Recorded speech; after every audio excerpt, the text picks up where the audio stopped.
breakthrough in the wars in the Middle East tonight, with the Israeli Security Cabinet agreeing to end the fighting with Hezbollah in Lebanon.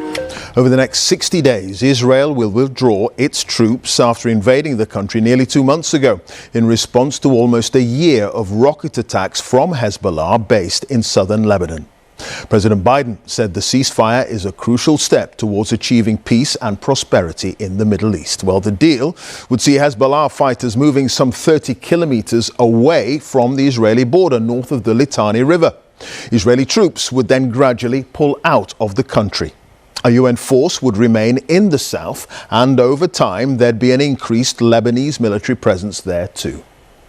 In a moment, Hugo Buchega will have the latest from Beirut after a day of intense Israeli airstrikes ahead of the ceasefire announcement.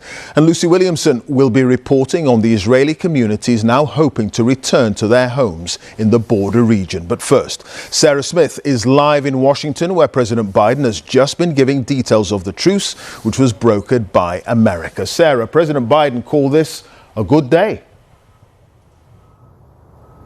Yes, and said that he had very good news from the Middle East. This has taken months of really intensive diplomatic effort from America and some other allies to get to this point. And President Biden is, of course, very relieved to be able to announce this just before he's getting ready to leave office in a couple of months' time. So I think he was very pleased to be able to say that both Hezbollah, and Israel have accepted this deal to end the conflict and to allow all of those people who have effectively been living as refugees in both Lebanon and Israel to return to their homes.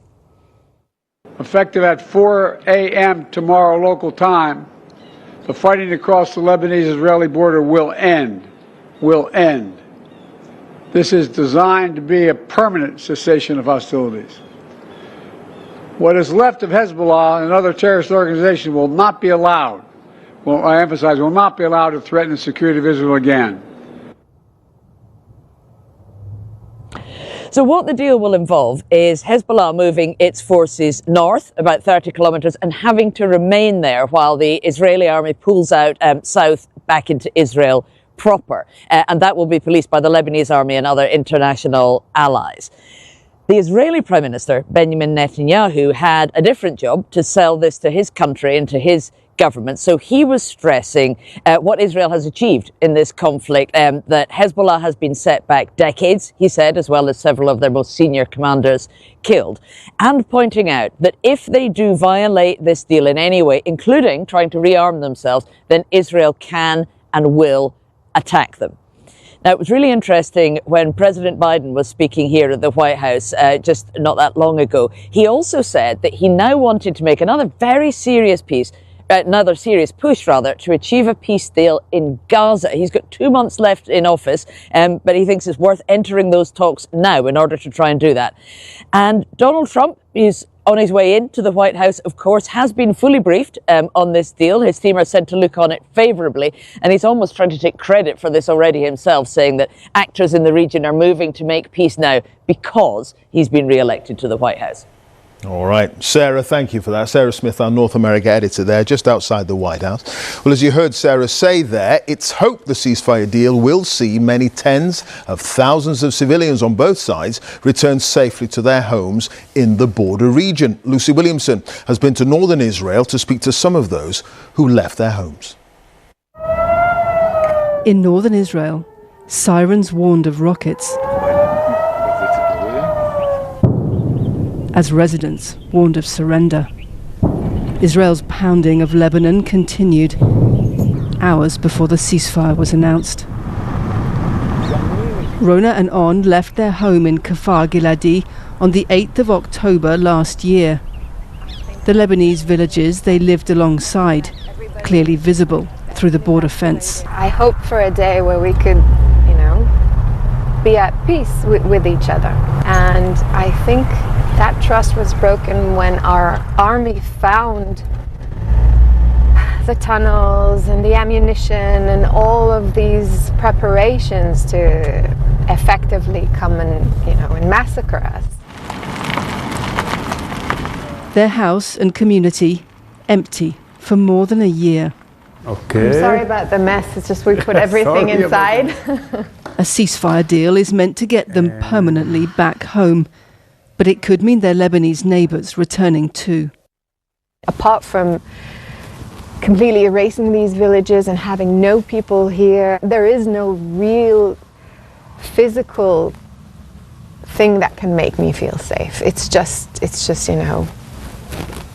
hope. Israel's leader has achieved many of his war goals in Lebanon. These Lebanese border villages now empty, controlled by Israeli forces.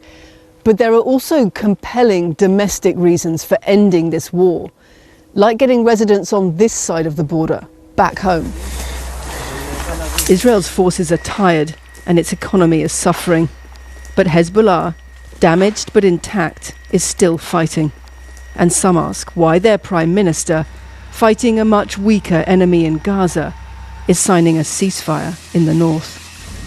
Lucy Williamson, BBC News, Northern Israel.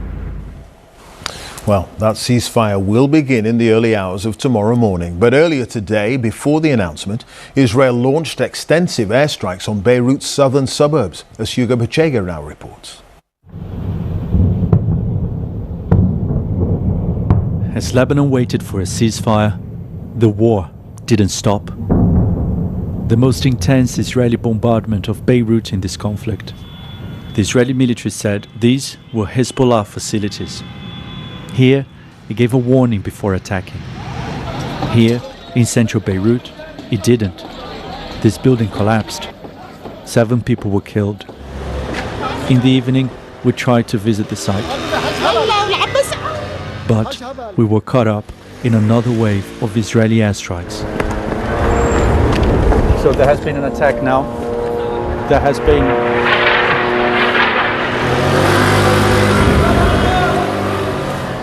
We're now hearing several explosions after an evacuation warning was issued by the Israeli military.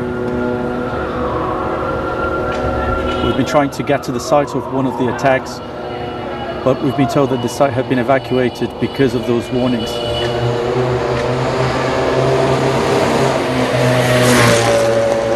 Israel is now unleashing a wave of attacks targeting Beirut just hours before this possible ceasefire.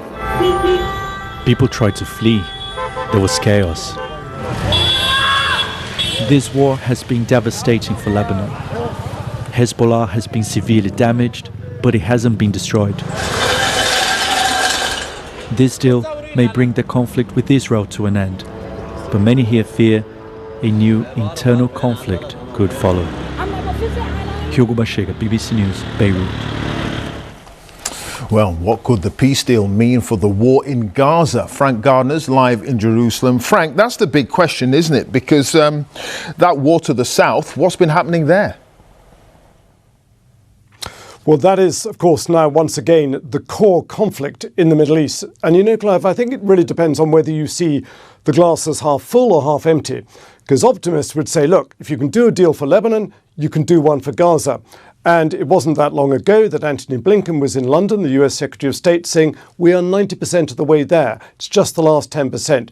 But pessimists are saying, well, you know what, this is going to make it even harder. And Israel is now going to redouble its military efforts on Gaza. The conflict continues.